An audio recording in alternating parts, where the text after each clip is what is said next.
아멘. 영광의 박수를 주님께 돌리십시다. 한 해 동안 또 우리 수고한 찬양대 지휘자, 반주자 한번 박수 한번 쳐드립시다. 1년의 이제 마지막 주를 보내고 있습니다. 2018년도가 다 지나고 이제 얼마 남지 않았습니다. 오늘부터 신명기를 한 넉 달 정도 설교를 하려고 합니다. 신명기는 모세가 이제 죽기 전에 마지막 광야에서 삶을 정리하고 요단 동편 땅에서 요단 서편 땅을 바라보면서 설교한 내용입니다. 이스라엘 백성들에게 있어서는 가나안 땅에 들어가서 어떻게 살 것인가를 요약하고 또 지나온 광야의 삶, 40년의 삶을 요약하는 그런 정리된 성경 중에 하나입니다. 오늘날 우리도 뭔가를 정리해야 될 시기에 지금 자리를 잡고 있습니다.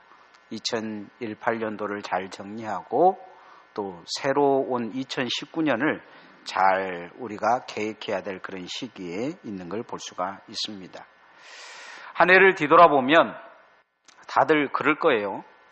잘했다 한 것보다도 좀 이것은 이렇게 좀 했으면 좋지 않았을까, 그런 후회되는 사람들이 많을 것입니다. 사람과의 만남도 그러고 또 자신의 인생에서 계획도 그러고 뭔가 성장하기보다는 도태한 부분들이 있다면 많이 실망하고 자기 자신에도 그렇게 뭔가에 대한 후회가 가득할 것입니다. 이제 40년의 삶을 정리하고 가나안에 들어가려고 하는 이들에게 있어서 설렘도 있었을 거예요. 그 땅이 어떨 것인가. 그러나 또한 반대적으로 그냥 주어진 땅이 아니기 때문에 두려움도 컸을 것입니다. 신명기는 그거에 대한 하나님의 말씀입니다. 새해에 대해서 다가오면서 설레는 사람들도 있을지 모르겠지만 두려운 생각을 가진 사람들도 있을 것입니다. 그런데 우리가 이 새해를 맞이하기 전에 생각해야 될 것은 오늘의 후회가 내일의 후회는 돼서는 안 된다는 거죠. 대부분의 사람들은 후회하고 또 후회하고 또 후회하고 반복을 합니다. 그리고 결국은 그것이 길이 들어져서 한 발자국도 못 나가는 경향이 많은 것을 볼 수가 있습니다. 바꿔야 되겠다 생각한 사람들은 후회가 반복되면 어떻게 생각하게 되냐면 바꿀 생각을 하지 않습니다. 나하고는 상관없는 일들이 되어버려요. 뭔가 내일부터 열심히 이 학생들 같은 경우는 공부를 좀 해봐야 되겠다 생각한 사람들은 이 후회하는 거죠. 작년은 열심히 공부했는데 올해는 후회해야 되겠다, 공부를 열심히 해야 되지만 그 후회가 반복되면 어떻게 되냐면 어느 순간에 포기하게 됩니다. 그러고는 공부하고는 거리가 멀죠. 이미 포기한 세상이 되어버려요. 점점 후회가 많아지면 많아질수록 인생에서 포기하고 산 것이 많습니다. 신앙생활에도 마찬가지죠. 기도를 했어야 되는데, 주일 성수를 잘 했어야 되는데, 뭔가 하나님 앞에 충성을 했어야 되는데, 그런데 이미 반복된 후회를 계속 했던 사람들은 이제 그런 후회도 없는 거예요. 후회가 없는 삶. 어떤 사람은 오늘 설교를 들으면서 처음에 나는 한 해를 뒤돌아보면서 별로 후회가 없는데 이런 생각을 가진 사람도 있을지 모르겠어요. 그러면 그 삶이 과연 정상적이냐? 인간이 삶을 살면서 후회하지 않는다는 건 정상적이지 않습니다. 이미 많은 것을 포기했다는 거죠. 심지어는 자기 자신을 포기한 것이죠. 자기 자신을 포기할 뿐만 아니고 내가 가지고 있는 것들도 포기하고 내 가정을 어떻게 바꿔야 될 것도 포기하고 내 자녀들이 어떻게 변해야 될 것까지 포기하고 교회 신앙생활도 포기한 거죠. 나를 바꿔보려고 하는 생각이 전혀 없는 거예요. 기도할 마음이 없는 거예요. 새해 되면 내가 기도해야 되겠다. 새해 되면 내가 하나님 앞에 열심히 해야 되겠다. 새해 되면 내가 하나님 앞에 뭔가를 최선을 다해야 되겠다. 이런 생각을 전혀 하지 못하는 거죠. 왜? 후회가 없으니까. 후회 없는 삶이 되어버린 거예요. 그러다 보니까 이런 삶에는 절대 나타나지 않는 게 뭐냐면 도전하지 않는 것입니다. 한 발자국도 집 밖으로 나아가지 않는 거예요. 하나님은 이스라엘 백성들이 도전하기를 원하고 계십니다. 가난은 그저 주어진 게 아니고 도전하는 자에게 주어지는 것이죠. 따라합시다. 믿음으로 도전합시다. 후회가 없다는 것은 도전 정신이 없다는 것인데, 그러나 후회하는 마음이 내 마음에 든다면 도전해야 될 것입니다. 인도설화에 이런 이야기가 있어요. 어떤 요술사 한 사람이 쥐 한 마리를 키웠습니다. 쥐하고 말을 할 수 있는 실력이 됐어요. 그래서 쥐 보고 자꾸 이야기했는데 쥐가 자기 집 밖으로 나오질 않는 거예요. 왜 안 나오냐 그랬더니 이 쥐가 고양이가 무섭다는 거예요. 그래서 요술사는 요술을 부려서 쥐를 고양이로 바꿔줬어요. 그래도 이 고양이로 바꿔줬는데 안 나오는 거예요. 또 물어보니까 개가 무서워서 못 나온다는 거예요. 그래서 개로 바꿔줬어요. 그것도 큰 개로 바꿔줬습니다. 무서운 개로 바꿔줬는데도 안 나오는 거예요. 이 개한테 물어봤어요. 왜 안 나오냐 그랬더니 호랑이가 무서워서 안 나온다. 그래서 제일 큰 호랑이, 제일 무서운 얼굴을 가진 호랑이로 바꿔줬습니다. 그러니까 밖으로 나오더라는 거예요. 그런데 조금 있다가 이 큰 무서운 호랑이가 다시 우리 속으로 쏜살같이 들어가 버리더라는 거예요. 그래서 다시 그 호랑이한테 물어봤어요. 왜 그랬냐 그랬더니 벌벌벌 떨면서 저기 뒤에 고양이 꼬리가 보이잖아요. 그러더라는 거죠. 몸은 호랑이로 바뀌었는데 생각은 쥐로 그대로 살아남아 있는 거죠. 우리도 신앙생활을 한다고 하면서 교회 와서 기도는 하고 예배는 드리고 입으로는 맨날 하나님 하나님 이야기하는데 내 마음속은 늘 절망과 좌절 속에 하나님이 없는 거예요. 사람과 사람하고 이야기할 때 하나님이 없어요. 뭔가 교회 와서는 기도하는 것처럼 하지만 세상에 나가서는 하나님이 없는 거예요. 하나님은 이런 생각을 가지고 있는 40년의 삶을 이제 바꾸어서 도전하라 말씀하십니다. 사람이 두려움에 잡히면 도전 정신이 사라집니다. 이스라엘 백성들은 400년간 노예로 살았어요. 노예라는 것은 어떤 삶이냐? 길들여져 가지고 사는 삶이에요. 노예를 처음에 만들 때 어떻게 길들이냐면 채찍으로 길들여요. 먹을 걸 주지 않고 때리고 쇠사슬로 묶어놓고 길을 들입니다. 그리고 아침에 일어날 시간에 일어나게 하고 저녁에 잘 시간에 자고 주는 것밖에 먹지를 못해요. 더 이상 먹지를 못합니다. 시집도 내 마음대로 가지 못하고 장가도 내 마음대로 가지 못하고 주인이 정해준 대로 갑니다. 인생에 어떤 것도 자기 결정력이 없어요. 그러니 노예로 사는 거죠. 철저히 노예 정신을 길들이기 위해서 한 사람의 노예가 도망가면 반드시 잡아서 죽여요. 노예로 도망가면 죽는다는 것을 가르쳐요. 도전 정신을 꺾어버리는 것이죠. 이렇게 400년을 살아온 이 사람들 아무것도 도전해 보려고 하지 않아요. 하나님께서 홍해를 건너서 그들을 데리고 광야로 데리고 와서 12명의 정탐꾼으로 가나안을 정탐하게 했는데 10명이 돌아와서 하는 말이 우리는 죽을 것이다. 우리는 그들 앞에 메뚜기다. 그렇게 이야기를 해요. 이 노예의 근성을 가지고 있는 이 사람들 밤새 울고 우리는 들어갈 수 없다고 그렇게 이야기합니다. 하나님은 모세를 통해서 이제 그 40년을 지나는 새 백성들에게 새 시대를 열어갈 백성들에게 그 이야기를 해줍니다. 너희들의 조상들이 왜 40년의 광야 생활을 한 줄 아냐? 도전하지 않았기 때문이다. 그렇게 이야기합니다. 도전하지 않으면 내년 아무것도 안 바뀔 것입니다. 그리고 더 나락으로 떨어지게 될 것입니다.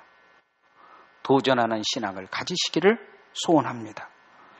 21절 말씀 한번 같이 읽어보십시다. 시작. 너희의 하나님 여호와께서 이 땅을 너희 앞에 두셨은즉 너희 조상의 하나님 여호와께서 너희에게 이르신 대로 올라가서 차지하라. 두려워하지 말라. 주저하지 말라 한제야. 두려워하지 말라. 주저하지 말라. 올라가서 차지하라. 그렇게 말하고 있습니다. 그냥 차지한 게 아니고 싸울 준비를 하라는 거죠.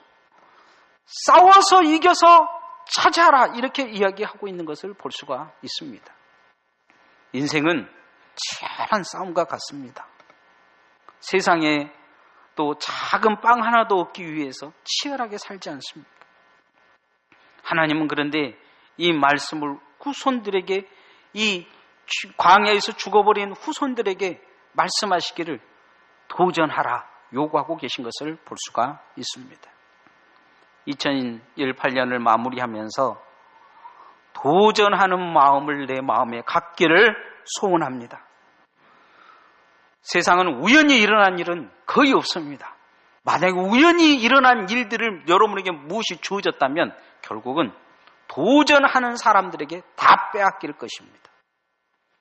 신앙도 마찬가지입니다. 사단은 우리에게 끊임없이 도전하고 있습니다. 죄도 우리에게 끊임없이 도전하고 있습니다. 교회도 도전하는 교회가 성장하지 도태하는 교회는 성장하지 못합니다. 오늘날 성장하는 교회의 특징은 어디 있느냐? 도전하는 교회죠. 맨날 먹을 거나 놀 거나 생각하는 교회들 다 주지 않습니다. 결국 아무도 안 남아요. 어떤 교회가 성장하느냐? 기도하고 예배하고 선교하고 전도하는 교회가 세상에서는 안 된다고 하는 것을 된다고 생각하고 그 가능성을 붙들고 하나님 앞에 매달린 교회가 성장하는 것입니다. 하나님 앞에 새해 우리가 다시 한번 예배로 기도로 하나님 앞에 도전할 수 있기를 소원합니다. 여리고에 많은 소경들이 있었습니다. 그런데 다들 포기하고 소경으로 살다가 소경으로 죽기를 바랬는데 바디메오만은 생각이 달랐습니다. 예수님이 오신다는 이야기를 듣고 그리고 소경이 눈을 뜬다는 소식을 듣고 그는 도전합니다. 소리를 지릅니다.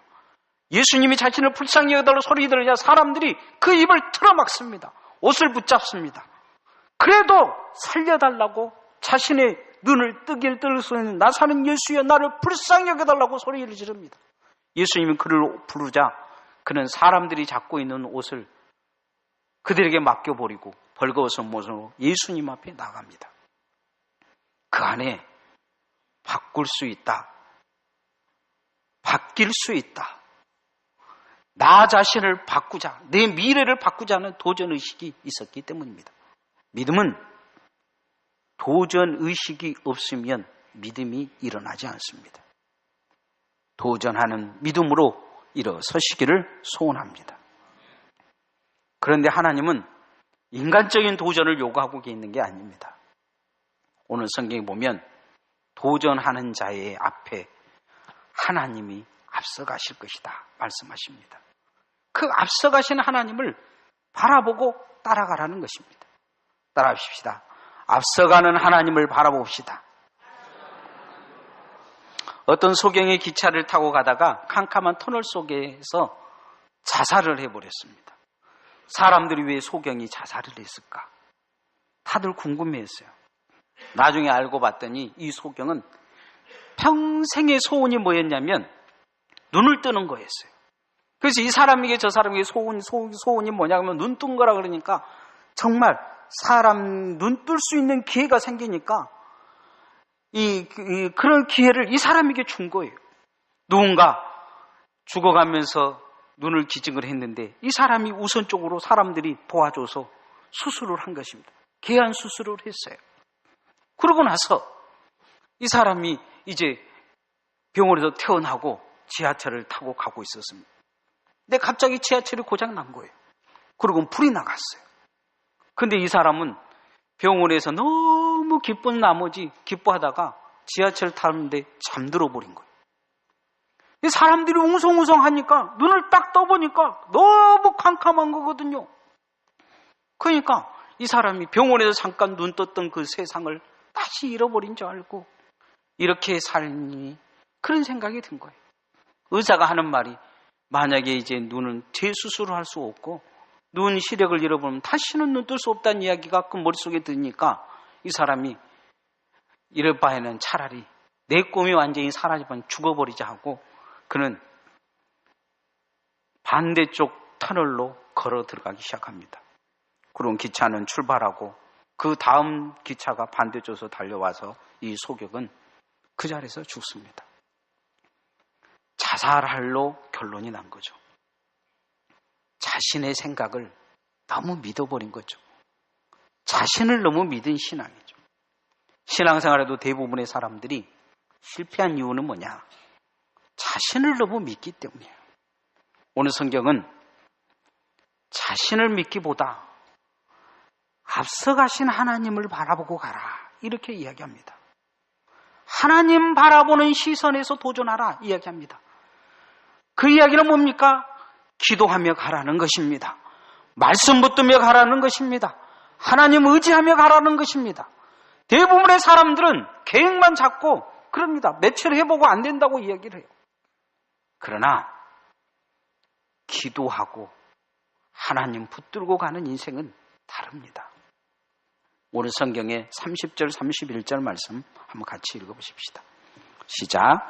너희보다 먼저 가시는 너희의 하나님 여호와께서 애굽에서 너희를 위하여 너희 목전에 둬서 모든 일을 행하신 것 같이 이제도 너희를 위하여 싸우실 것이며 광야에서도 너희가 당하였거니와 사람이 자기의 아들을 아는 것 같이 너희의 하나님 여호와께서 너희가 걸어온 길에서 너희를 아는사 이곳까지 이르게 하셨느니라 하나.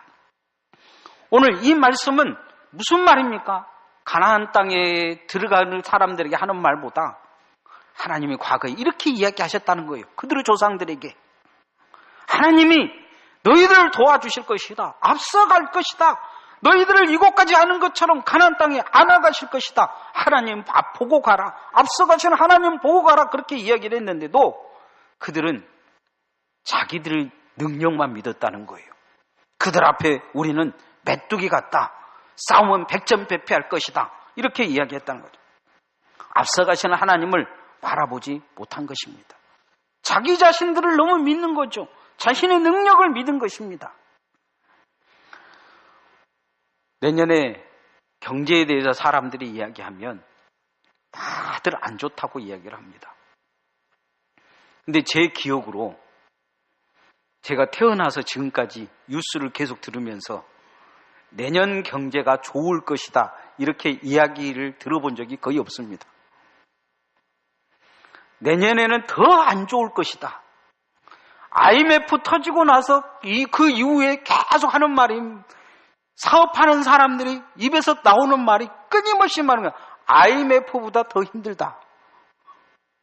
그렇게 다들 이야기를 해요. 그런데 잘 되고 밥 먹고 사는 사람들은 더 잘 되고 밥 먹고 삽니다. 중요한 것은 무엇을 바라보고 무엇을 생각하고 무엇에 붙들려 사는 거냐입니다. 패배주시에 잡혀 살면 결국 패배하게 될 것입니다. 도전의식을 가지고 앞서가시는 하나님을 바라보라 이렇게 요구하고 계십니다. 여러분 도전의식을 가지고 여러분 앞서가시는 하나님을 바라볼 수 있기를 소원합니다.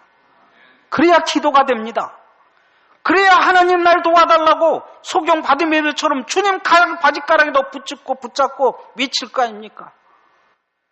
그렇게 주님 붙들어야 소경 바디메이에게 눈을 떠주신 것처럼 여러분의 인생도 하나님이 붙들어 주실 거 아닙니까?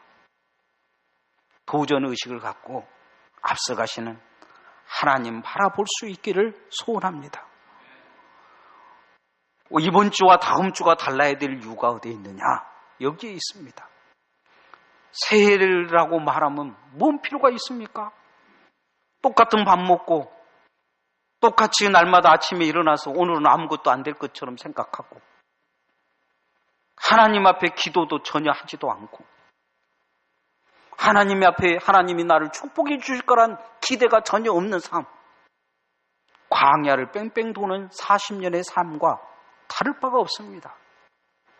이들이 광야에 돌면서 무슨 생각을 했겠습니까? 아침에 일어나면 짐 싸고 또 한 바퀴 몇 년을 광야를 돌지 모르지만 또 도는 아침에 하나님이 주신 만나를 받아 먹으면서 아이고 언제까지 이 만나 먹을 건가? 일어나서 똑같은 삶을 다람쥐 쳇바퀴처럼 계속 사는 것입니다. 그들의 입에서는 기도가 나오지 않습니다. 그들의 예배는 힘듭니다. 날마다 예배를 드리는데 예배가 실증나는 거예요. 언제까지 이 예배를 드려야 되느냐? 여러분의 삶이 그렇지 않습니까? 정말 기도다운 기도가 여러분 입에서 터져 나오고 있습니까? 하나님 내 자녀를 붙들어 주옵소서. 하나님 내 직장을 붙들어 주옵소서. 하나님 내 사업을 번창하게 해 주옵소서. 하나님 이 나라 이 민족을 붙들어 달라는 기도가 여러분의 입에서 나오고 있습니까? 여러분의 미래에 대해서 하나님 내 미래를 책임져 주어달라는 하나님 앞에 바짓가랑을 붙잡고 기도하는 기도가 나오고 있습니까? 이미 여러분은 광야를 돌고 있는지 모릅니다. 포기한 거죠. 죽을 때까지 그렇게 뺑뺑 도는 절망의 광야를 벗어날 수 있지 못할지 모릅니다. 이제 벗어나시기를 소원합니다. 신명기는 이 벗어나는 시즌에 이스라엘 백성들에게 다시 광야로 들어가지 말고 벗어나라 요구하고 계십니다. 그러면서 하나님만 믿고 가라 그렇게 말하고 있습니다. 따라합시다. 하나님만 믿고 갑시다. 일본 기독교인 중에 가장 존경하는 우찌미라 간조라는 이 분이 계십니다. 어떤 대학생이 와서 이분에게 상담을 했어요. 목사님 말씀을 들으면 정말 가슴이 벅찬데 성경만 읽으면 아무것도 읽어지지 않는다는 거예요. 예수님이 부활을 했다든지 이 동정녀 마리가 낳았다든지 홍해를 걸으니 갈라졌다든지 이런 말이 전혀 믿어지지 않는다. 이렇게 이야기하니까 우찌마라 간조가 그 청년에게 그런 이야기를 합니다. 성경의 첫 장을 펴보면 하나님이 천지를 창조하셨다. 그런 이야기가 나온다는 거예요. 그리고 마지막 장을 펴보면 아멘 주 예수여 오시옵소서 다시 오실 예수님에 대해서 새하늘과 새 땅이 다 이 모든 나라가 없어지고 새하늘과 새 땅이 열리는 그런 시대가 열릴 것에 대해서 보여주고 있다. 성경에서 이것저것 그런 것을 다 빼버리면 껍데기만 남을 것이다. 믿음은 껍데기가 아니다. 그냥 믿음은 처음부터 끝까지 그 하나님을 뭐라고 말씀하시든지 믿는 것이다. 이렇게 가르쳐줬다고 합니다. 여러분의 신앙은 껍데기만 남은 신앙은 아닙니까? 정말 기도하면 응답하신다는 것을 믿습니까? 정말 말씀대로 살면 하나님이 복 주신다는 것을 믿습니까? 그건 성경에만 나오는 이야기라고 생각하지 않습니까? 목사가 하는 설교로만 생각하는 사람들 많습니다. 그래서 기도하는 것을 방해하는 사람들도 많습니다. 우리가 신앙을 믿음의 기초 안에 다시 둬야 합니다. 하나님을 믿는다는 믿음은 무엇입니까? 이 믿음의 근원은 하나님이십니다. 다른 걸 믿는 게 아닙니다. 우리가 성경의 기적을 믿는 게 아닙니다. 우리가 성경에 나오는 이적을 믿는 게 아닙니다. 하나님을 믿는 것입니다. 하나님이 하시는 일을 우리가 세상 사람들이 못하기 때문에 성경에 기적이라고 이야기하고 이적이라고 이야기할 뿐입니다. 하나님은 그게 기적이 아닙니다. 하나님은 그게 이적이 아니에요. 홍해를 가르신 것은 하나님에게서는 아무것도 아닙니다. 내 인생을 하나님이 붙들어 주시면 세상 사람들이 말한 기적과 이적이 될 수도 있습니다. 하나님을 믿고 가시기를 소원합니다. 이스라엘 백성들은 이것을 믿지 않았다. 하나님 말씀하십니다. 32절, 33절 말씀 한번 같이 읽어보십시다. 시작. 이 일에 너희가 너희의 하나님 여호와를 믿지 아니하였도다. 그는 너희보다 먼저 그 길을 가시며 장막 칠 곳을 찾으시고 밤에는 불로 낮에는 구름 기둥으로 너희가 갈 길을 지시하는 자이시니라. 무슨 이야기입니까? 낮에도 하나님이 하신 일이 보이고 밤에도 하나님이 하시는 일이 보였는데 눈에 그 하나님의 하시는 일을 보고도 안 믿었다는 거죠. 안 믿었다는 거예요. 하나님 안 믿었다는 것입니다. 새해는 하나님 잘 믿을 수 있기를 소원합니다. 하나님 믿으셔야 됩니다. 하나님 믿는다고 오늘 우리가 예배 드리지만 정말 하나님 내가 믿는지 잘 뒤돌아봐야 합니다. 하나님 믿는다면 도전의 의식을 가지고 다시 기도할 수 있기를 소원합니다. 다시 하나님 앞에 충성하고 하나님 붙들기를 소원합니다. 후회를 반복하면 안 됩니다. 모세가 요구했던 게 뭡니까? 그 후에 내가 한 후에 너희들의 조상들이 한 후에 이 후회가 너희들의 후회가 되지 않기를 원한다. 이게 신명기의 핵심적인 말씀입니다. 후회하지 않기 위해 우리가 오늘의 후회를 무엇으로 바꿔야 되냐? 도전의식으로 바꿔야 합니다. TV에서 보면 그 이창명이가 나와가지고 한 거 있잖아요. 도전! 그러면서 남들은 다 못하는데 그 이창명이가 유명해진 건 뭐냐면 그걸 크게 도전을 하고 정말 이창명이가 나오면 죽기 살기로 하는 것입니다. 죽기 살기로 해요. 새해 하나님 앞에 우리가 그렇게 서기를 소원합니다. 내 힘으로 하는 게 아니고 도전하는 자에게, 믿음으로 도전하는 자에게 하나님이 약속하시기를 앞서가여 주시겠다, 안고 가시겠다 말씀하십니다. 내가 기도하고 하나님 붙들고 가면 하나님이 나를 내 앞에 앞서가시고 나를 붙들고 가실 줄 믿습니다. 하나님을 믿으십시다. 설마 목사가 하는 설교냐? 오늘 성경에 그렇지 않습니까? 하나님 믿는다고 따라다니고 40년간 졸졸졸 하나님 따라졌지만 믿지 않았다. 그렇게 이야기합니다. 믿음이란 코딱지도 없었다. 그렇게 이야기합니다. 우리도 신앙생활, 교회 40년, 50년, 100년 신앙생활 하면 뭐합니까?